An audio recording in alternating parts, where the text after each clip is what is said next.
میں نے ایک سوال کیا کہ سبحان ربی العظیم و بحمدہ یا ایسی بہت ساری اور بھی اذکار ہے جس کے پڑھنے کی بہت سارے ثواب آتے ہیں کہ اگر پڑھ لیں گے تو سمندر کی جھاگ کے برابر گناہ ہو تو معاف ہو جائیں گے. تو اس میں سب سے پہلی وضاحت یہ ہے یہ صرف وہ گناہ معاف ہوں گے جو صغائر ہیں. کبیرہ گناہ کسی بھی ذکر اذکار سے نہیں ہوتے جب تک کہ انسان توبہ نہ کرے. ٹھیک ہے پہلی چیز. دوسرا جن اذکار کے لیے نبی اکرم صلی اللہ علیہ وسلم نے وضاحت کر دی جیسے کہ آپ صلی اللہ علیہ وسلم نے فرمایا کہ جو شخص فلاں عمل کو 100 مرتبہ کرے یا صبح فجر کے بعد لا الہ الا اللہ وحدہ لا شریک لہ لہ الملک وله الحمد وهو على كل شيء قدیر 100 مرتبہ پڑھے یا فجر اور شام میں مطلب مغرب کے وقت جو ہے 10 مرتبہ مجھ پر درود بھیجے یا جو ہے 3 مرتبہ جو ہے جہنم سے پناہ مانگے. تو جہاں تعداد آ رہی ہے یا 33 مرتبہ فلاں فلاں تذکرہ کرے تو اتنی ہی تعداد آپ کو پڑھنا ہے. اور جہاں عموم ہے جیسا کہ 100 مرتبہ سے زیادہ میں استغفار کرتا ہوں 70 مرتبہ زیادہ استغفار کرتا ہوں تو منیمم 70 میکسیمم کتنا بھی منیمم 100 میکسیمم کتنا بھی. لیکن جہاں تعداد آتی ہے حدیث میں کہ اتنے مرتبہ تو پھر آپ کو اتنے ہی مرتبہ اس کو پڑھنا پڑیں گا. ٹھیک ہے. لیکن جہاں تعداد نہیں ہے جیسا کہ توبہ کے لیے کیا فرمایا میں دن میں سے 70 سے زیادہ مرتبہ توبہ کرتا ہوں تو اس کا مطلب توبہ کتنی بار کرنا ہے 70 سے کم کتنا بھی ہو سکتا ہے اور زیادہ بھی کتنا بھی ہو سکتا ہے کیونکہ 70 تک تو آپ کرتے ہی ہیں. 100 سے زیادہ توبہ کرتا ہوں مرتا مطلب آپ 100 سے زیادہ کتنا بھی کر سکتے ہیں. پھر 100 کرنے کے لیے آپ یہ بانٹ لیں کہ ہر نماز کے بعد 10 مرتبہ تو 5 نماز کے بعد 100 ہو جائیں گے. اس سے زیادہ الگ صبح شام پھر اٹھتے بیٹھتے آپ کیجیے تو یہ. لیکن جہاں فکس کر دیا کہ جو شخص نماز کا 33 بار سبحان اللہ 33 بار الحمدللہ 33 بار اللہ اکبر کہے اور آخر میں لا الہ الا اللہ وحدہ لا شریک لہ لہ الملک وله الحمد کہے تو اس کے نام اعمال میں 1000 نیکیاں لکھ دی جاتی ہے. اس کے 100 مرتبہ بلند ہو جاتے ہیں 100 گناہ اس کے معاف کر دیے جاتے ہیں. اور اس سے بہتر کوئی شخص نہیں ہوتا اس دن سوائے اس کے کہ جو اس سے زیادہ پڑھے مطلب اگلی نماز کے بعد پھر سے پڑھے اگلی نماز کے بعد پھر سے پڑھے تو 5 نماز کے بعد وہ 500 بار ہو جائیں گے. سمجھ رہے آپ. تو یہاں فکس ہے 100 ٹائم اس سے زیادہ مطلب نیکسٹ نماز کے بعد پھر 100 ٹائمز یہ مانا ہوا. تو لہٰذا اگر حدیث میں یہ مانا کہ 100 مرتبہ پڑھے الفاظ ہے تو آپ کو 100 ہی پڑھنا پڑیں گے. 100 سے زائد 100 تک تو پھر آپ 100 سے اندر کتنا بھی اور اس سے زیادہ کتنا ہی پڑھ سکتے ہیں. تو جہاں تعداد ڈیفائن ہے تو وہاں اتنا ہی پڑھنا ہے. جہاں ڈیفائن نہیں ہے تو پھر آپ کو اختیار ہے آپ جتنا بھی چاہے اس میں جو ہے بہرحال پڑھ سکتے ہیں. کون دیکھیں گے آپ کیا چاہتے ہیں یہ لوگ زیادہ بچے چاہتے ہیں کم بچے چاہتے ہیں بہرحال. تو یہ کہا تو یہ حدیث کیا ہمیں بتا نہیں رہی ہے کہ جو ہے اس معاملے کے اندر کہ ہم جو ہے زیادتی اولاد کے لیے نکاح کریں خوب اور اولاد کو پیدا کریں. یہ زیادتی جو ہے روز قیامت جو ہے رسول اکرم صلی اللہ علیہ وسلم کی فخر کا باعث اور میں سمجھتا ہوں نبی کے فخر کی باعث کوئی چیز بنے اس سے بڑی کوئی بات نہیں ہو سکتی. مجبوریاں ایک الگ چیز ہے حالات ایک الگ چیز ہے صحت ایک الگ بات ہے. پھر اللہ کی تعالیٰ جو ہے کسی کو صحت حالات مجبور کر دے وہ الگ بات ہے کہ عام حالت میں آپ جو ہے اس کو زیادتی کو بہرحال پسند کریں. آئیے آگے. ٹھیک. تو یہ وضاحت میں نے بہرحال آپ کے سامنے کر دیا. آئیے کچھ باتیں اب ہم سیکھتے ہیں. تو میں نے اس عنوان کو اس طرح سے باندھا ہے کہ آداب مباشرت کے اندر شروع کہاں سے ہوتا ہے تو ظاہر سی بات ہے نکاح سے ہوتا ہے. پہلی بار انسان مباشرت ہم بستری سیکس کب کرتا ہے جب اس کی شادی ہوتی ہے. تو میں نے عنوان کو ایسا باندھا کہ شادی کا دن ٹھیک ہے شادی کی رات اور اس کے بعد عام لوگوں کے لیے. ٹھیک. پہلے مخصوص پہلی بار جب انسان یہ عمل کرتا ہے اس کو میں نے لیا. جب ایک بار عمل کے بعد جو بار بار کرتا ہے اس کو سیکنڈ اس میں نے باندھا. تو کچھ حصے میرے عنوان کی شروعاتی ایسے ہوں گے جو صرف میاں بیوی کے لیے مطلب فرسٹ ٹائم نکاح سے متعلق ہے اور کچھ باتیں ایسی ہوں گی جو پھر کامن ہوئی جیسا کہ انسان پہلی بار مباشرت شادی کی بات کرتا ہے اس کے بعد کامن ہو جاتا ہے اس کے بعد اس کی بیوی ہے یا بیویاں ان کے ساتھ رہتا ہے. تو میں نے اسی انداز میں اس کو باندھا اور اس کے بعد کچھ غلط فہمیاں بھی جو آئیں گی بیچ میں انشاءاللہ ایک عنوان کر کے ایک وضاحت بول کر غلط فہمیوں کا ازالہ کرتا ہوا چلوں گا. جو جس کو کہتے ہیں مطلب سوالات ہوتے ہیں مس کنسیپشنس ہوتے ہیں یا جس کو کہیں گے مس نماز ہوتے ہیں. لوگ مختلف چیزوں کو مختلف نام دے کے مختلف بہانے اور مختلف باتیں کرتے ہیں تو ان کو میں کلیئریفیکیشن انشاءاللہ بیچ میں کرتا جاؤں گا. سب سے پہلی چیز جب انسان نکاح کرے تو اپنی بیوی کے ساتھ الفت اور محبت کا معاملہ رکھے اور جب اس کا نکاح ہو تو پہلی رات جب پہلی بار ملے اس کو کچھ تحفہ یا کچھ کھانے کی چیز دے. یہ سنت سے ثابت ہے یاد رکھیں. نبی اکرم صلی اللہ علیہ وسلم کے تعلق سے آتا ہے مسند احمد کی روایت ہے اور اسماء بنت یزید جو ہے رضی اللہ عنہا اس کی راوی ہے وہ کہتی ہیں اور فرماتی ہے کہ نبی اکرم صلی اللہ علیہ وسلم کا جب نکاح ہوا تو حضرت عائشہ رضی اللہ عنہا کو میں نے ہی تیار کیا. میں نے ہی آپ کو سجایا میں نے ہی آپ کو تیار کیا. جب میں نے آپ کو تیار کیا اور اس کے بعد یہ کہلوا بھیجا نبی اکرم صلی اللہ علیہ وسلم کیونکہ عائشہ تیار ہے نبی اکرم صلی اللہ علیہ وسلم ان کے پاس آئے. آپ کو ایک دودھ کا پیالہ دیا گیا. رسول اکرم صلی اللہ علیہ وسلم نے اس دودھ کے پیالے سے دودھ پیا اور پھر اس پیالے کو عائشہ کی طرف بڑھا دیا رضی اللہ عنہا. عائشہ نے وہ فرماتی ہے کہ تھوڑا ان کو شرم آئی جھجک محسوس ہوئی تو آپ نے انکار کر دیا. اسماء کہتی ہے کہ میں نے غصہ کیا اور انہیں ڈانٹا اور کہا رسول اللہ دے رہے ہیں نا پھر تم کیوں نہیں لے رہی. تو انہوں نے اس کو لیا اور تھوڑا سا پی لیا. اس کے بعد رسول اکرم صلی اللہ علیہ وسلم نے فرمایا تم لوگ بھی پیو. اور بھی عورتیں بیٹھی تھی چونکہ عائشہ رضی اللہ عورتوں میں تھی اور ظاہر سی بات ہے وہ عورتیں پردے میں تھی تو کہا تم عورتیں بھی پیو. ٹھیک ہے. تو انہوں نے کہا اللہ کے رسول صلی اللہ علیہ وسلم آپ پہلے پی لے زیادہ بہتر ہوگا. پھر رسول اللہ نے دوسری بار پھر پیا. اس کو پی کر جو آپ نے پھر عورت جو اسماء رضی اللہ عنہا کو دیا. وہ کہتی ہے کہ میں نے وہ گلاس لیا اور اس کو میں پلٹانے لگی گھمانے لگی تاکہ میں بھی وہیں ہونٹ لگاؤں جہاں رسول اکرم صلی اللہ علیہ وسلم نے ہونٹ لگایا تھا. اس سے پتہ چلا کہ صحابہ کے ساتھ ساتھ صحابیات بھی کتنا محبت رسول اکرم صلی اللہ علیہ وسلم سے کرتی تھی. یہ محبت کا تقاضا ہے، جس سے آپ محبت کرتے ہیں اس کی ہر چیز کو آپ پسند کریں. جہاں سے آپ نے پیا وہاں سے پینا بند. تو وہ کہتی ہے میں خاموشی سے لوگ نہ دیکھے گھما رہی تھی تاکہ وہاں سے پیو جہاں سے رسول اکرم صلی اللہ علیہ وسلم نے پیا. اس کے بعد جب میں پی چکی تو رسول اللہ نے دوسری عورتوں سے کہا تم بھی پی لو. عورتوں نے شرما کر کہا کہ اللہ کے رسول نہیں تعالیٰ. آپ نے کہا کہ دیکھو دو چیزیں ایک ساتھ نہیں ہو سکتی، بھوک اور جھوٹ. پی لو مطلب کیوں شرما رہی ہو، پی لو.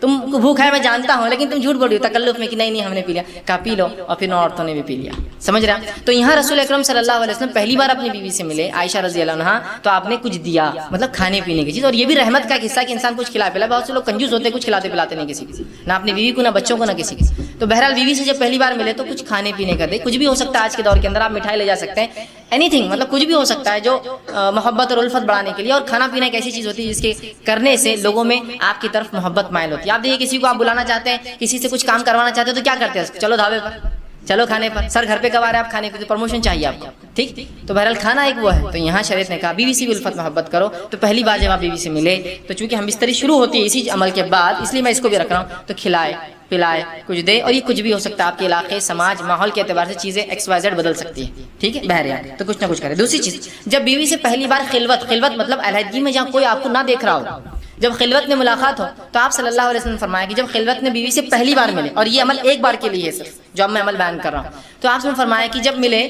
تو اس بسم اللہ کہے، اللہ کا نام لے، اور بیوی کا جو سر کا سامنے کا حصہ ہوتا ہے بالوں کا، ٹھیک، اس کو اپنے سیدھے ہاتھ سے پکڑے. ٹھیک، سیدھے ہاتھ سے پکڑے. سامنے کا سر کا جو بالوں کا حصہ ہوتا ہے ان بالوں کو سیدھے ہاتھ سے پکڑے. ٹھیک ہے، لیکن تکلیف دینی مطلب پکڑنا. آپ ظاہر سے اگر جمے ہیں تو ہاتھ رکھیں، کھلے ہیں تو پکڑنا اچھی بات ہے. آپ نے حدیث میں آتا آپ نے پکڑا اس کو، ٹھیک، یا آپ کھول بھی سکتے ہیں، اس میں کیا مسئلہ. بہرحال تو اس کو پکڑے، اور پکڑنے کے بعد اللہ کا نام لے اور ایک دعا کرے جو کہ نبی اکرم صلی اللہ علیہ وسلم نے اس دعا جو ابو داؤد اور ابن ماجہ کی روایت ہے، یہ دعا کرے. اور یہ دعا صرف ایک بار کرنا ہے آپ کو جب آپ خلوت میں پہلی بار اپنی بیوی سے ملیں گے، ہم بستری سے پہلے یاد رکھیں. اور یہ دعا کرے اللہم انی اسألک من خیرہا وخیر ما جبلتہا علیہ، اے اللہ میں تجھ سے اس کے خیر کا سوال کرتا ہوں اور جس خیر پر تو نے اسے پیدا کیا اس خیر کا سوال کرتا ہوں. اور پھر فرمایا علیہ واعوذ بک من شرہا وشر ما جبلتہا علیہ، اور میں پناہ مانگتا ہوں تجھ سے اس کے شر سے، اور میں پناہ مانگتا ہوں تجھ سے اس کے شر سے اور اس شر سے جس پر تو نے اس کو پیدا کیا ہے. ٹھیک ہے، تو بہرحال یہ ایک بار دعا کرنا ہے آپ کو. دیکھیے دعا کتنی دیکھیے اہم اور کتنی اچھی ہے کہ اللہ میں سوال کرتا ہوں تجھ سے اس کی خیر کا، اس خیر کا جس پہ تو نے اسے پیدا کیا ہے، اور اس خیر کا جسے پیدا کیا، اور تجھ سے پناہ مانگتا ہوں اس کے شر سے اور جس شر پہ تو نے اس کو پیدا کیا ہے. یہ پہلی بار آپ کریں گے. اس کے بعد اب جب ہم بستری کا ارادہ کرتے ہیں تو اس سے پہلے آپ ایک اور دعا کریں گے. یہ دعا کامن ہے، ہر آدمی کو ہر بار ہم بستری سے پہلے یہ دعا کرنی چاہیے. یہ بہت اہم دعا ہے. لوگ پوچھتے ہیں نہیں کرے تو کیا ہوا، نہیں کرے تو کیا ہوا، نہیں بولے تو کیا ہوا، بہت سی چیزیں ہوتی ہیں. تو میں ہمیشہ سوال کرتا ہوں لوگوں سے، چلیے آپ گاڑی چلاتے ہیں، کار ٹو ویلر چلاتے ہیں، اور ہاں سیٹ نہیں ہوئی تو کیا ہوا، ہارن نہیں ہوا تو کیا ہوا، انڈیکیٹر نہیں چلے تو کیا ہوا، مڈگارڈ نہیں رہا تو کیا ہوا، ساری گاڑی نہیں رہا تو کیا ہوا، بمپرس نہیں رہے تو کیا ہوا، ہے نا. تو آپ بولتے نہیں اچھی نہیں دکھتی نا گاڑی. مطلب آپ کمپلیشن، دنیا میں ہر چیز کمپلیشن کی طرف چاہتے ہیں، مکمل کی طرف چاہتے ہیں. سنت میں کیوں نہیں چاہتے ہر چیز مکمل کی طرف جائے؟ وہاں نہیں کرے تو مطلب ہر بار نیگیٹو کیوں، پازیٹیو کیوں نہیں کہ کر لو تو کیا، ہر بار نہیں کرے تو ویسا نہیں کرنا چاہیے. ٹھیک، تو یاد رکھیے یہ دعا پڑھے اور بہت خیر ہے اس دعا کے اندر. ٹھیک، تو آپ صلی اللہ علیہ وسلم جو ہے، معاف کرنا بہرحال وہ دعا سے پہلے ایک چیز میں بھول گیا تھا، وہ یہ کہ جب انسان ہم بستری سے ارادہ کرے تو اس سے پہلے نکاح کی رات جو ہے نماز پڑھنا بھی یاد رکھیے. یہ عمل بھی جو ہے صحابہ سے ملتا ہے، صحابہ سے ملتا ہے. ٹھیک، اس کے تعلق سے ایک روایت آتی ہے کہ میاں بھی اکٹھے نماز پڑھے. ایک جو ہے تابعین فرماتے ہیں، ابھی سعد ان کا نام تھا جو کہ غلام تھے، وہ کہتے ہیں میں نے غلامی کی حالت میں نکاح کیا اور اس کے بعد جو ہے ابو ذر غفاری رضی اللہ عنہ، ٹھیک ہے، اس کے بعد وہ کہتے ہیں کہ عبداللہ ابن مسعود اور حذیفہ بن یمان رضی اللہ عنہم کو دعوت دی. یہ صحابہ کو دعوت دی بڑے بڑے. یہ میرے پاس میری دعوت ولیمہ میں جو ہے دعوت میں نے دی نکاح کی، وہ میرے پاس آئے. جب میرے پاس آئے تو انہوں نے مجھ سے کہا کہ دیکھ جب تو اپنے بیوی سے قریب جانے کا ارادہ کر تو اللہ کا نام لے اور یہ دعا کر جو میں نے پہلے بتائی. اس کے بعد کہا کہ پھر تو اس کے ساتھ جو ہے 2 رکعت نماز پڑھ لے. تو آگے کھڑا ہو اور وہ پیچھے. یاد رکھیے مرد اور عورت بازو کھڑے کے نماز نہیں پڑھ، چاہے میاں بیوی کیوں نہ ہو. تو آگے کھڑا رہے، وہ پیچھے کھڑی رہے اور تو 2 رکعت نماز پڑھ لے. اور پھر فرمایا اس کے بعد کیا کرنا ہے، تو بہتر جانے اور تیری بیوی بہتر جانے. ٹھیک، مطلب ان کو ایک جگہ ایجوکیٹ کیا بیٹھے بیٹھے دعوت میں کہ جو ہے تم جو ہے 2 رکعت نماز پڑھو. تو صحابہ سے یہ عمل ملتا ہے، تو کوئی شخص چاہے تو یہ عمل بالکل وہ کر سکتا ہے. ٹھیک ہے، کہ وہ جو ہے 2 رکعت نماز پڑھ سکتا ہے. جب 2 رکعت نماز پڑھ لی بہرحال تو اس کے بعد جو ہے اب ہم بستری کا وقت آیا. اگر وہ اس کا ارادہ کرتا ہے تو سب سے پہلے دعا کرے. یہ دعا بڑی مشہور اور معروف ہے، صحیح بخاری کی روایت اور بہت ساری کتب حدیث میں آتی ہے. آپ کریں بسم اللہ، اللہ کا نام سے آپ شروع کریں. اللہم جنبنا الشیطان وجنب الشیطان ما رزقتنا. یہ دعا یاد رکھیں، چھوٹی سی دعا، یہ دعا کر لے بسم اللہ، اللہ کے نام سے، اللہم جنبنا الشیطان، اے اللہ جو ہے ہمیں شیطان سے محفوظ رکھ. پھر آگے فرمائے وجنب الشیطان ما رزقتنا، اور اس چیز کو بھی شیطان سے محفوظ رکھ جو تو نے اس کے ذریعے رزق رکھا ہے، اور رزق سے یہاں مراد اولاد، مطلب اے اللہ مجھے اور میری بیوی کو شیطان سے دور رکھ، اور جو ہے میری اولاد کو بھی شیطان سے دور رکھ. دیکھیے انسان جو ہے یہاں ہم بستری کر رہا ہے، یہاں اپنے بیوی کے ساتھ سونے کی بات ہو رہی ہے، یہاں سیکس کی بات ہو رہی ہے، اس کے بعد بھی یہاں تعلیم دی جا رہی ہے، ایجوکیٹ کیا جا رہا ہے، اور کہا جا رہا ہے کہ ٹھیک ہے نفسانی خواہشات کو پورا کرنا ہے لیکن ہوس کے شکار مت بنو. یہاں بھی اللہ کا نام لے کے شیطان سے پناہ مانگی جا رہی ہے. دیکھیے اس عمل میں بھی کیسا پاکیزہ اور کیسا مطہرہ یہ دین ہے، یاد رکھیں. بہرحال اب یہ دعا آپ نے کی، ٹھیک ہے، اب دعا کے بعد آپ بستری کر سکتے ہیں. لیکن یہ بات بہت ضروری ہے جو ہمیں سمجھنا ہے کہ جب شریعت نے مرد کو اجازت دی نکاح کی اور عورت کے ساتھ بستری کرنے کی، تو یہ اجازت کو حاکم اور محکوم والا رشتہ نہیں ہے، مالک اور غلام والا رشتہ نہیں ہے. سمجھ رہے ہیں آپ بات؟ ورنہ ہوتا ہی کہ جب یہ موقع انسان کو مل جاتا ہے مرد کو پہلی بار، تو وہ بالکل ایک عورت کو اپنا شکار سمجھتا ہے. ہر آدمی ایسا نہیں ہوتا لیکن کچھ لوگ ہوتے ہیں ایسے، وہ سمجھتا ہے وہ شکار ہے اور میں آقا ہوں اور یہ غلام ہے، میں حاکم اور یہ میری محکوم ہے، ٹھیک، اور لہٰذا وہ اس پر ٹوٹ پڑتا ہے جانوروں کی طرح. اندازہ لگائیے ایک عورت کے ساتھ اگر آپ یہ سلوک کریں گے جو آپ کی بیوی اور زندگی پر رہنے والی شریک حیات کہا جاتا ہے نا، بیوی شریک حیات مطلب لائف پارٹنر ہے آپ کی، پوری زندگی آپ کے ساتھ شریک رہیں گی. اور اگر پہلی رات آپ ساتھ یہ بدتمیزی کریں گے کہ آپ بتائیں گے کہ میں نے نکاح خالص صرف اپنی ہوس کو پورا کرنا کیا، ٹھیک ہے. الفت اور محبت ایک چیز ہے، لو ایک چیز ہوتی ہے کہ لسٹ ایک چیز ہوتی ہے انگلش کے اندر، اردو میں جیسے کہتے ہیں ایک محبت ہوتی ہے اور ایک ہوس ہوتی ہے. تو ہمیں محبت کی اجازت ہے، ہوس پوری نہیں کرنا ہے. ہمیں جو لو کی اجازت ہے، ہم کو لسٹ نہیں، ٹھیک ہے. انسان ظاہر سی بات ہے وہی عمل کر رہا ہے جو لسٹ میں ہوتا ہے، لیکن اس میں محبت کے تقاضے کے ساتھ کہ یہ میرا اپوننٹ پارٹنر ہے، میری بیوی ہے، اس کے ساتھ زندگی گزارنا ہے، ٹھیک ہے. تو یہ بات بڑی ہے ہمیں سمجھنا ہمارے لیے. تو انسان جو ہے جب اپنی بیوی سے تعلقات قائم کرے تو اس کو حاکم اور محکوم اور ظالم اور مظلوم والا رشتہ نہ بنا دے، بلکہ اس کو محبت اور الفت والا معاملہ رکھے. اور ہم بستری سے پہلے جو باتیں ہم کو رسول اکرم صلی اللہ علیہ وسلم اور صحابہ کے آثار مطلب صحابہ کے عمل سے پتہ چلتی، وہ یہ ہے کہ یہ لوگ فور پلے کرتے، ہم بستری سے پہلے کچھ بیوی سے کھیلتے. اور ایک روایت میں رسول اللہ صلی اللہ علیہ وسلم کی اس بات کا کھلا اشارہ آپ نے فرمایا، جب ایک صحابیہ کہ اللہ کے رسول میں نے ایک عورت سے نکاح کیا لیکن یہ مطلقہ ہے، مطلب اس کی شادی ہو چکی ہے اور یہ جوان تھے صحابی. تو اللہ کے رسول صلی اللہ علیہ وسلم فرمایا کہ تو نے کنواری لڑکی سے کیوں نہیں نکاح کیا تاکہ وہ تجھ سے کھیلتی اور تو اس سے کھیلتا. تو کہ اللہ کے رسول میری مجبوری تھی، میرے والدہ کا انتقال ہو گیا اور میری 3 چھوٹی چھوٹی بہنیں ہیں، اگر میں کوئی کنواری لڑکی لاتا تو وہ میری بہنوں کی دیکھ بھال برابر سے نہیں کر پاتی. جب میں نے ایسی عورت کو لایا نکاح میں جو مطلقہ ہے، اس کو پریویس ایکسپیرینس ہے زندگی کا، وہ زندگی سماج میں گزار چکی ہے، وہ میری بہنوں کی اچھے سے تربیت کر سکتی ہے. اس حدیث سے ایک بات اور پتہ چلی، نکاح میں بہت سارے مقاصد انسان رکھ سکتا ہے نکاح کے لیے. تو ایک مقصد یہ بھی تھا ان کا کہ محبت کے ساتھ ساتھ بچیوں کے لیے کچھ، میری بہنوں کے لیے کچھ ایسی عورت آ جائے جو میری ان کی بھابھی ہو لیکن ایک ماں جیسا ہو. تو ظاہر سی بات ہے ایک کماری لڑکی یہ سب نہیں کر سکتی تھی، ٹھیک ہے. لیکن اس حدیث میں رسول اللہ نے جو فرمایا تو اس کے ساتھ کھیل اور وہ تیرے ساتھ کھیلے. تو یہ محبت جو ہے یہ ہم بستری سے پہلے انسان فور پلے کرے، کھیلے اس سے، مطلب اس کو راضی کرے اور منوائے اس عمل کے لیے. اس لیے کہ ہیومن بینگ جو انسان ہوتے ہیں وہ میکینیکل عمل نہیں کر سکتے. میکینیکل سمجھتے مشینیں ہوتی ہیں، مشینوں کا معاملہ ہوتا ہے کہ آپ نے جب بٹن دبایا میکینیکلی شروع ہو جاتی ہے.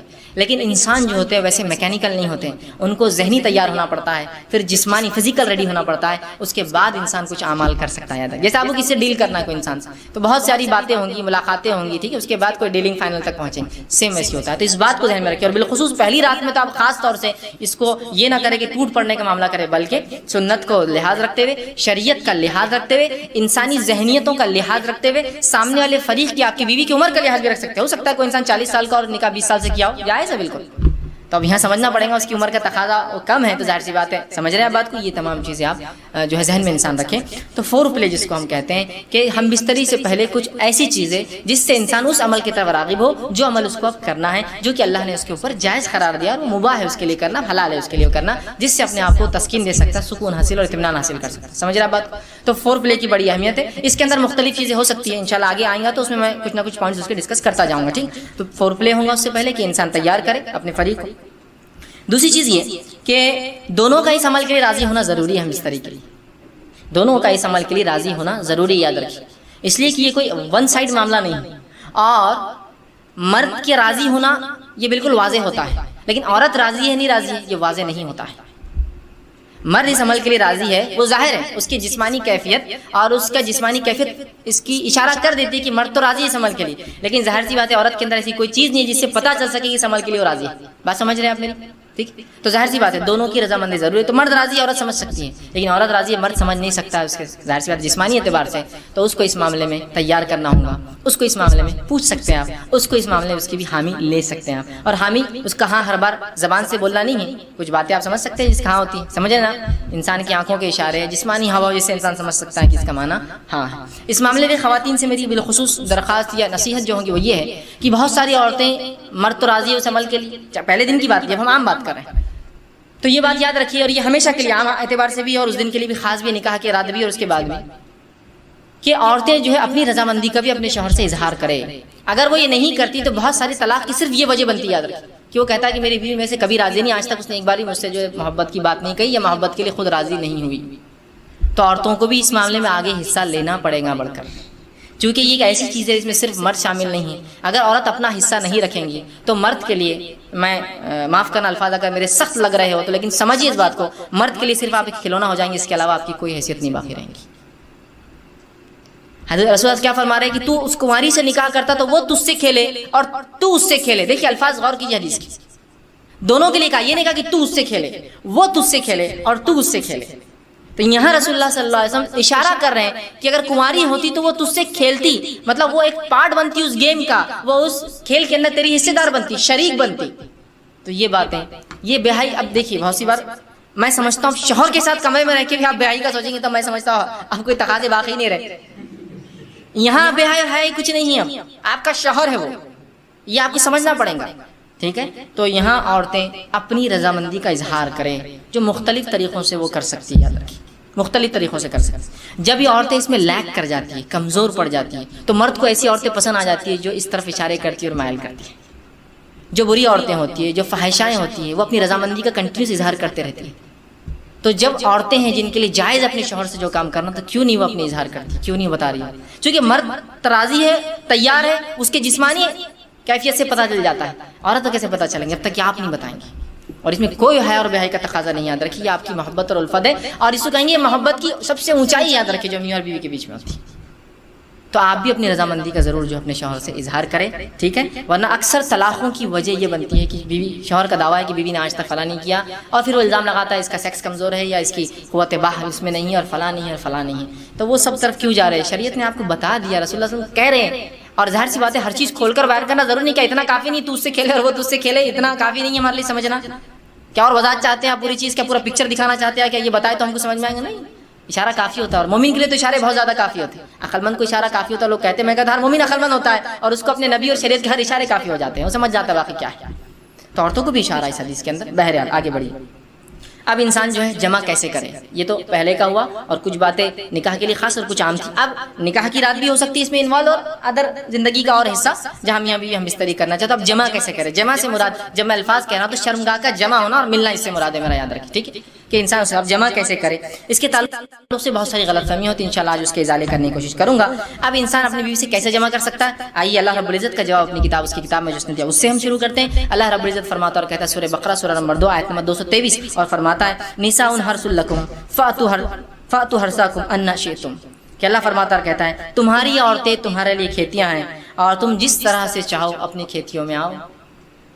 تمہاری عورتیں تمہارے لیے کھیتیاں ہیں، جیسا ایک کسان اپنے کھیت میں بیج ڈالتا ہے تاکہ اس سے فصلیں نکلے، تو تمہاری بیویاں تمہاری اولادوں کی پیدا ہونے کی وجہ ہے نا، اس کے بغیر کیسا ہوں؟ تو تم جو ہے اللہ رب العزت فرما رہا ہے کہ تم جو ہے پھر جہاں سے چاہو وہاں سے اپنے بیویوں میں داخل ہو. ٹھیک. اب اس کے تعلق سے کیا واقعہ آتا ہے، اس کے شان نزول میں رکھ دیتا ہوں، تو وہ پہلی بات بالکل انشاءاللہ جو آیت ہے وہ واضح ہو جائیں گی، کلیئر ہو جائیں گے. آئیے جو ہے صحیح بخاری کی روایت ہے، جابر رضی اللہ عنہ فرماتے اور کہتے ہیں یہودی جو ہے یہ بات کہا کرتے تھے کہ آدمی اگر اپنے بیوی سے شرمگاہ میں اگلے حصے میں جہاں سے اولاد پیدا ہوتی ہے، ٹھیک ہے، وہاں اگر ہم بستری پیچھے سے کھڑے رہ کر کرے، پیچھے ہو کر کرے بیوی کے، سمجھ رہے آپ بات کو، کہ اپنے بیوی سے صحیح جگہ مطلب شرمگاہ کا اگلا حصہ اس میں ہم بستری کرتا ہے جہاں سے اولاد پیدا ہوتی ہے، لیکن پیچھے سے کھڑے رہ کر کرتا ہے، تو اس سے اولاد بھینگی پیدا ہوتی ہے. مطلب آنکھیں اس کی سکوئن جس کو کہتے ہیں، مطلب آنکھ ڈھلتی ہوئی یا دونوں آنکھ ڈھلتی ہوئی ہوتی ہے، بھانگا جس کو عام زبان میں کہتے ہیں. ٹھیک ہے، یہ بھینگا جس کو بولتے ہیں، تو ویسا پیدا ہوتا ہے. جب یہ بات صحابہ تک پہنچی تو صحابہ نے رسول اللہ سوال کیا، اللہ کے رسول یہودی کہتے ہیں کہ ایسا اگر کرنے سے بچہ بھینگا پیدا ہوتا ہے، سکوئنٹ ہوتی ہے اس کی آنکھیں، ڈھلتی ہوئی ہوتی ہے، خراب ہوتی ہے، دونوں بیچ میں آ جاتی ہے. تو آپ صلی اللہ علیہ وسلم نے اس کے جواب میں اللہ رب العزت نے یہ آیت نازل کی. جب یہ آیت نازل ہوئی تو آپ نے فرمایا اور کہا آگے سے یا پیچھے سے مگر مقام پیدائش میں. آپ نے کیا کہا؟ آگے سے یا پیچھے سے لیکن مقام پیدائش میں. سمجھ رہا؟ مطلب جہاں سے اولاد پیدا ہوتی ہے وہیں انسان کر سکتا ہے، اس کے علاوہ کرنا حرام ہے. انشاءاللہ اس کی تفصیل آگے رکھوں گا کیا حرام ہے اس معاملے میں. ٹھیک ہے، تو چاہے انسان آگے سے ہو پیچھے سے ہو لیکن مقام پیدائش میں. آئیے دوسری روایت عبداللہ ابن عباس رضی اللہ عنہ فرماتے ہیں، یہ ابو داؤد کی روایت آپ نے فرمایا، تھوڑی طویل روایت ہے لیکن بہت ساری باتیں علم کی اس میں آ رہی ہے اس روایت کے اندر، بالخصوص اس مسئلے کے تعلق سے.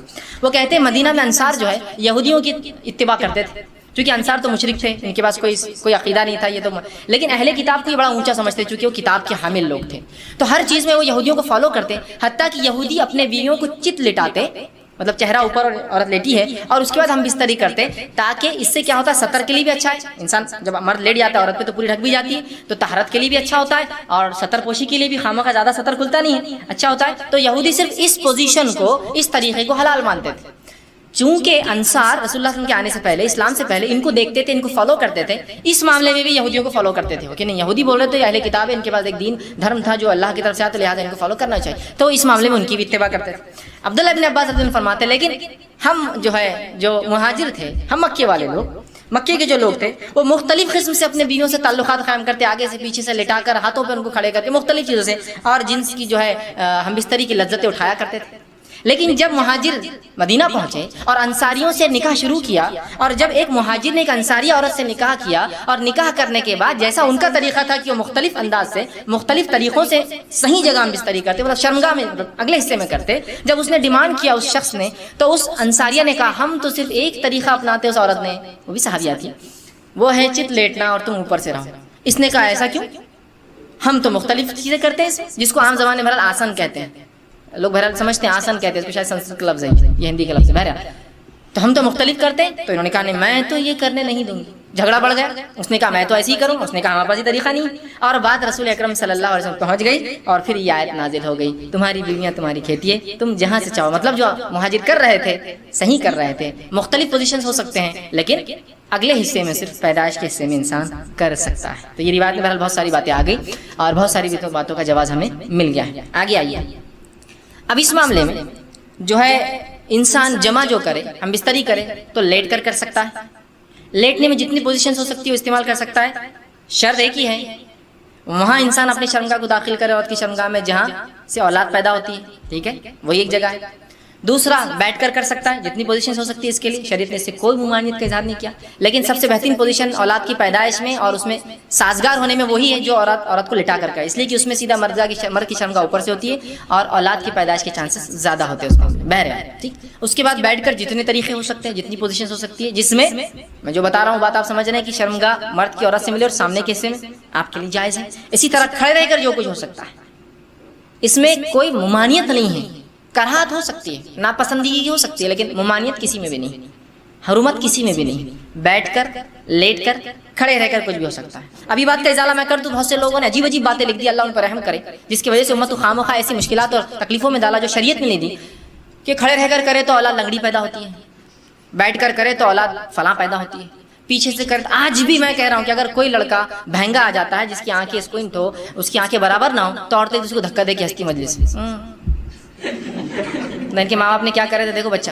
آج بھی میں کہہ رہا ہوں کیسی عجیب بات ہے. شریعت کلیریفیکیشن دے رہی ہے، قرآنی آیتیں نازل ہو رہی ہے، اس کے بعد بھی کہ ہماری اب عقلوں کا کیا بھائی، علم کی کمی ہی یہ سب چیزوں کی وجہ ہے. لا علمی جو نقصان پہنچاتی ہے نا، وہ کوئی چیز، کوئی ہتھیار، کوئی دشمن آپ کو جو نقصان نہیں پہنچائیں گے نا، آپ کی اور ہماری لا علمی اسلام کے تعلق سے نقصان پہنچاتی ہے. بہرحال تو کوئی بھی پوزیشن اختیار کر سکتے، کوئی ممانعت کسی بھی پوزیشن کی ثابت نہیں ہے. ٹھیک. اسی طرح سیکنڈ چیز، ہم بستری کے اندر بیوی کو چومنا اور بوسہ لینا جسم کے ہر حصے کو جائز ہے. تمام اعضاء کو چومنا یا بوسہ لینا آپ کے لیے جائز ہے. اس کے مختلف طریقے ہو سکتے، وہ تمام جائز ہے. بوسہ لینے کے مختلف طریقے ہو سکتے، پورے جائز. انسان جو ہے مختلف سر پہ لیتا ہے، پیشانی لیتا ہے، گال پہ لیتا ہے، ہونٹ پر لے سکتا ہے، تمام جائز ہے. اس کے علاوہ جسم پر لے سکتا ہے، جائز ہے. تمام جسم پہ بوسہ لینا اور چومنا جائز ہے، انکلوڈنگ ایوری تھنگ میں کہہ رہا ہوں. ٹھیک. اس کے بعد دوسری جو غلط فہمی ہوتی ہے، لوگ سوال کرتے ہیں، وہ یہ ہے کیا میاں بیوی ایک دوسرے کے جسم کو تمام حصوں کو ہاتھ لگا سکتے ہیں؟ تو ہاں، میاں اور بیوی اپنے جسم کے تمام حصوں کو ہاتھ لگا سکتے ہیں، انکلوڈنگ ملا کر اپنی شرمگاہ کا اگلا اور پچھلا حصہ ہاتھ لگانے میں اجازت ہے. اسی طرح میاں اور بیوی اپنے جسم کے تمام حصوں کو دیکھ سکتے ہیں انکلوڈنگ اگلا اور پچھلا حصہ شرمگاہ کا. کوئی نہ دیکھنا چاہے اس کا اپنا مسئلہ ہے، اس کی اپنی طہارت میں اس کا اعلیٰ مقام ہے، لیکن اسی کوئی حرمت اور کراہت ثابت نہیں ہے. یاد رکھیے، اس لیے کہ آپ تم سوال اللہ کے رسول ہم نے بیویوں کا کیا دیکھے اور کیا نہ دیکھے، تو کہا تم اپنے بیویوں کا سب کچھ دیکھ، اپنے بیویوں کا جو چاہو سب کچھ تم دیکھ سکتے ہو. تو حدیث نے کھلی آپ کو اجازت دے رکھی ہے چھونے کے معاملے میں تمام اعضاء اور دیکھنے کے معاملے میں تمام اعضاء. یہ بات اس لیے کہہ رہا ہوں کہ بہت سے لوگوں نے پتہ نہیں ایسی باتیں کہہ دی، اللہ رحم کرے کہاں سے لائے مجھے نہیں پتا، کہ اگر بیوی کی شرمگاہ دیکھی تو اولاد بگڑی ہوئی پیدا ہوتی ہے. ارے اللہ، تو کیسے ریسٹرکشنز ہم دے رہے ہیں جو ریسٹرکشن شریعت کے نہیں ہیں. کیسے مطلب سوچیے نا آپ، کیسی عقل کام نہیں کرتی کہ ایسے کیسے ریسٹرکشن ہو سکتے. ٹھیک، تو لہٰذا اس بات کے تعلق سے لوگ بہت سوال کرتے ہیں. میں نے اسے کلیریفیکیشن پورا بہرحال سوال کے تعلق سے دے دیا. دونوں ہی چیز یاد رکھیے، چھونے کے معاملے میں اور دیکھنے کے معاملے میں میاں اور بیوی کمپلیٹ رائٹ ہے، کمپلیٹ حق ہے، وہ جو چاہے اس معاملے میں کر سکتے ہیں. یاد رکھیے. ٹھیک، اب آئیے اس معاملے میں ہم اس طرح منائی کس چیز سے وہ بھی دیکھ لیں، اور افضل کب اور کہاں اور کیسے ہے. ٹھیک، وہ بھی ایک دیکھ لیتے ہیں. آئیے آگے بڑھیے. تو اس معاملے ہم بستری میں دبر پیچھے سے مطلب شرمگاہ کے پچھلے حصے میں عورت کے داخل ہونا حرام ہے، جس کو عام زبان میں کہیں گے پیخانے کی جگہ. ٹھیک، عورتوں کے جو شرمگاہ ہوتی ہے وہ مردوں کے مقابلے میں مختلف ہوتی ہے اس معاملے میں کہ مرد کی شرمگاہ کا ایک ہی حصے سے پیشاب بھی نکلتا ہے اور منی بھی نکلتا ہے.